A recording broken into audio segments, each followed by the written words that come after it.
سرکار دو چیزیں خدا کی ذات نے خلق کی، ایک عقل، ایک نفس پرستی۔ فرشتوں میں نفس پرستی نہیں ہے، ان میں فقط عقل ہے، اور جانوروں میں عقل نہیں ہے، صرف نفس پرستی۔ جب اس نے اپنے نفس کی سننی ہے تو اس نے نہیں دیکھنا کہ میں کس کے کھیت میں گھس رہا ہوں، یہ جانور کی نشان ہوتی ہے۔ اور فرشتوں میں فقط عقل ہے، ان میں ڈیمانڈ نہیں ہے۔ انسان میں اس نے عقل بھی رکھی ہے، اس نے نفس پرستی بھی رکھی ہے۔ انسان عقل پہ چلے تو فرشتہ بنتا ہے، نفس پرستی پہ چلے تو جانور بنتا ہے۔ لیکن آپ یقین کریں، لطف والی بات یہی ہے کہ انسان نہ درندہ بنے اور نہ وہ فرشتہ بنے، وہ صرف انسان بنے۔ فرشتہ ہونا انسان کا کمال نہیں، فرشتے تو وہی ہیں جو کل انسان کے سامنے سجدے میں پڑے ہوئے۔ خالق نے پوچھا نا، کیوں نہیں جھکتا اس کے سامنے جسے میں نے بنایا اپنے دست قدرت سے؟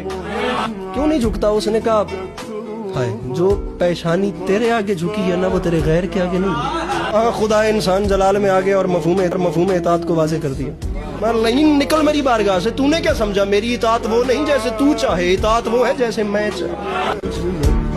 لا تظن بيوم زعلان